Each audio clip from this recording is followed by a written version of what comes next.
Thousands of U.S. Army paratroopers arrive in Middle East as buildup intensifies. Washington, March 30th, Reuters.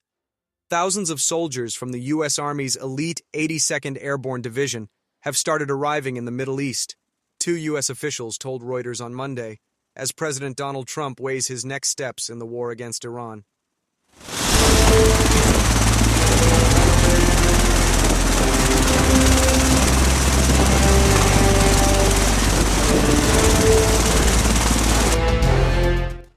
Reuters first reported on March 18th that Trump's administration was considering deploying thousands of additional U.S. troops to the Middle East, a move that would expand options to include the deployment of forces inside Iranian territory.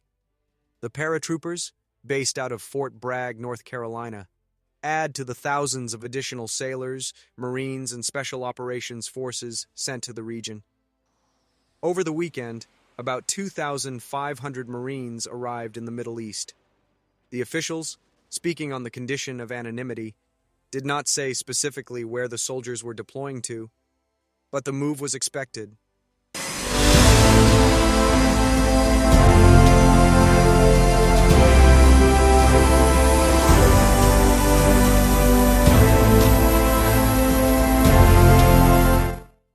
The additional Army soldiers include elements of the 82nd Airborne Division headquarters, some logistics and other support, and one brigade combat team. No decision has been made to send troops into Iran, but they will build up capacity for potential future operations in the region, one of the sources said. Options for Trump. The soldiers could be used for several purposes in the Iran war, including an attempt to seize Karg Island, the hub for 90% of Iran's oil exports. Earlier this month, Reuters reported there had been discussions within the Trump administration about an operation to take the island.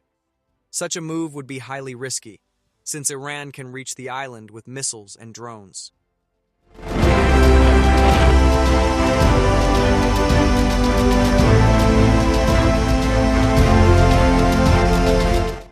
Reuters has previously reported the administration has discussed using ground forces inside Iran to extract highly enriched uranium, though that option could mean U.S. troops deeper inside Iran for potentially longer periods of time, trying to dig out material that is deep underground.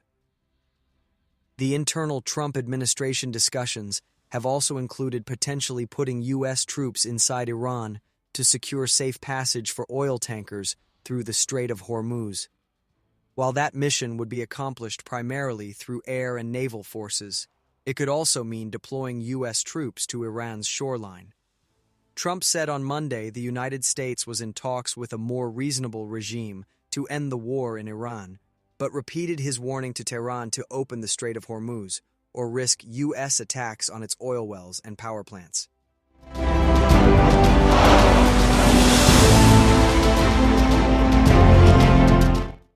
Any use of U.S. ground troops, even for a limited mission, could pose significant political risks for Trump, given low American public support for the Iran campaign and Trump's own pre-election promises to avoid entangling the U.S. in new Middle East conflicts.